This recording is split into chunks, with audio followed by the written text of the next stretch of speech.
4.3의 계엄령과 윤석열의 계엄령. 이득신 시민기자. 어떤 대상이나 사건의 이름을 붙이는 일은 그 정체성을 찾아주는 것이며 존재의 의미를 부여하는 작업이기도 하다. 하지만 어떤 사건의 장명은 가해자들이 자신들의 잘못을 덮기 위한 용도를 위해 악용하기도 한다.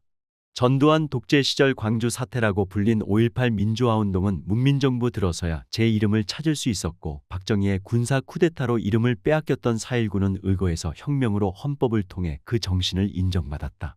하지만 이 사건들보다 훨씬 먼저 있었던 제주 4.3은 정명을 찾지 못한 채 지역과 숫자로 불린다.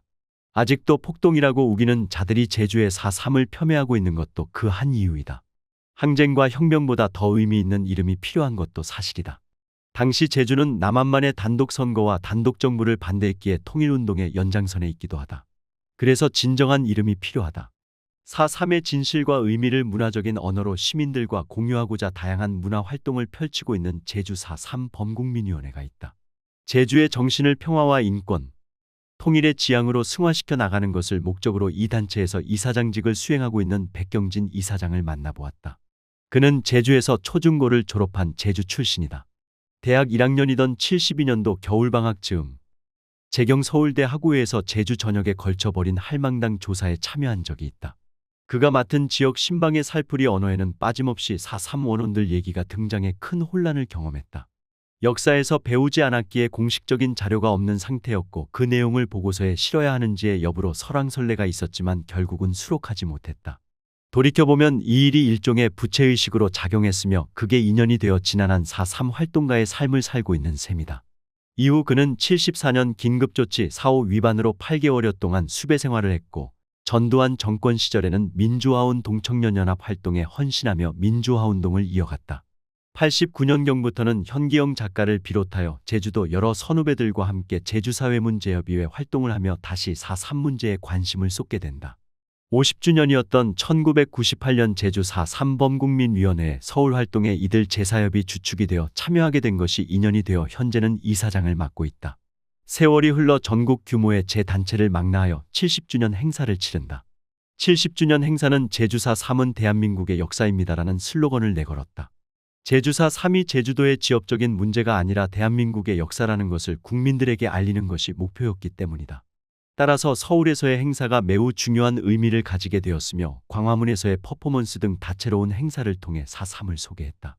이후 단체의 존속 여부를 논의한 결과 4.3 활동에 공감하는 회원들로 구성하여 재출발하자는 의견이 모여 현재의 제주 4.3 범국민위원회로 변경하였고, 여러 우여곡절 끝에 지금은 7년째 단체를 지속하고 있다.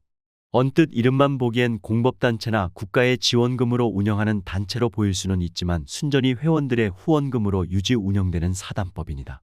평화인권 교육과 영화제 등을 통해 그동안 4.3의 진실을 알리는 일에 매진해왔다.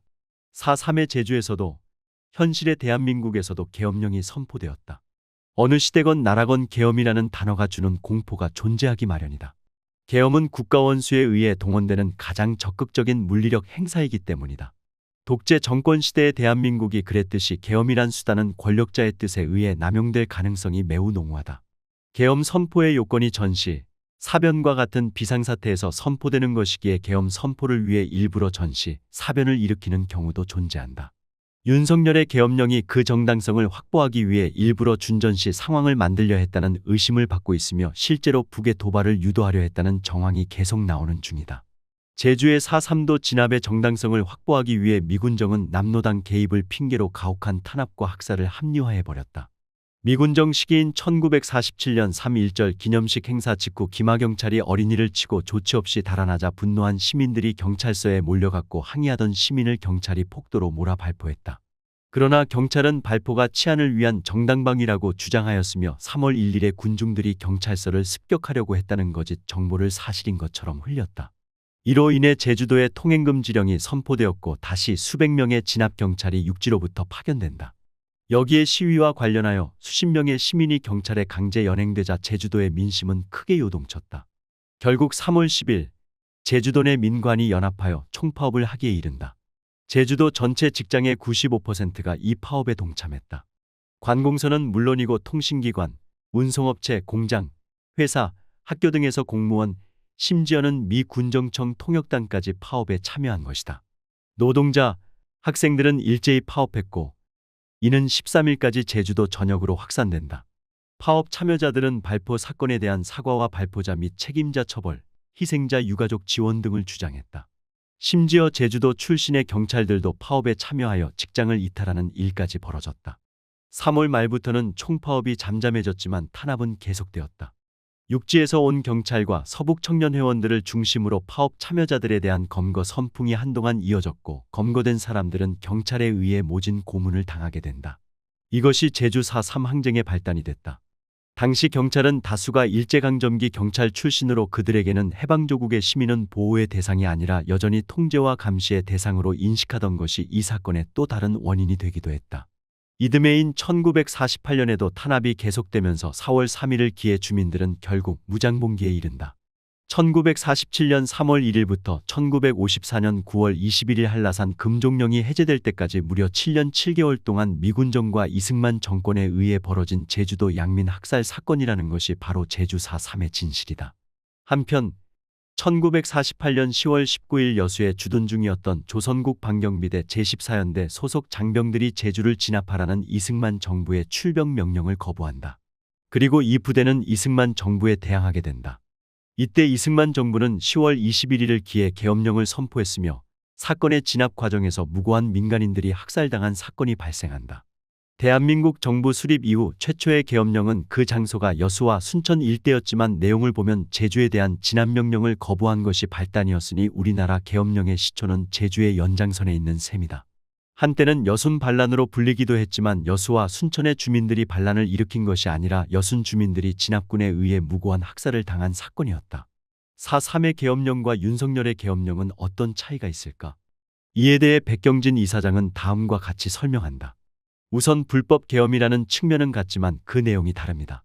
4.3 당시의 계엄은 대통령은 법률에 정하는 바에 따라 계엄을 선포한다라고 헌법에 명시되어 있으나 계엄법은 1년 뒤에야 제정되었으므로 불법입니다. 즉 계엄법이 없는 상태에서 선포된 계엄령이었던 것입니다. 그래서 당시 계엄에 따라 불법군 사재판을 받은 수용인들이 지금은 재심 과정을 통해 검사가 무죄를 구형하고 있습니다. 그러나 윤석열이 선포한 계엄은 불법임과 동시에 다분히 위헌적입니다. 헌법기관인 국회와 선거관리위원회를 침탈한 것은 명백한 위헌이라고 봐야 합니다.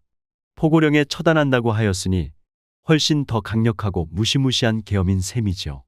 제주에서의 계엄령은 계엄법 없이 계엄의 의미조차 모르는 이들이 진압은 물론 사법부의 역할까지 도맡아 해버렸으니 군인과 경찰 그리고 서북 청년단이 합세하여 양민에 대한 직결처형 등 무자비한 살육을 저지른 것이다.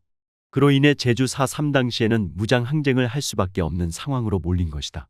이 같은 제주 4.3의 진실을 알리고 홍보하며 무자비한 권력의 탄압에 맞서 싸웠던 그 정신을 계승하고 평화와 인권의 가치를 알리고자 제주 4.3 범국민위원회가 주최하는 서울 4.3영화제가 4월 11일부터 4월 13일까지 사흘간 서울 노무현 시민센터에서 열린다.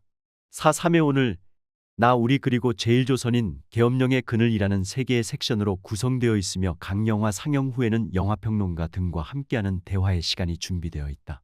관객과의 대화에는 영화평론가이자 유튜버 거의 없다.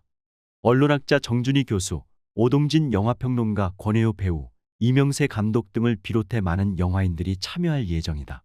4.3의 진정한 의미와 가치를 새기고자 영화제에서 상영되는 모든 영화는 무료이다.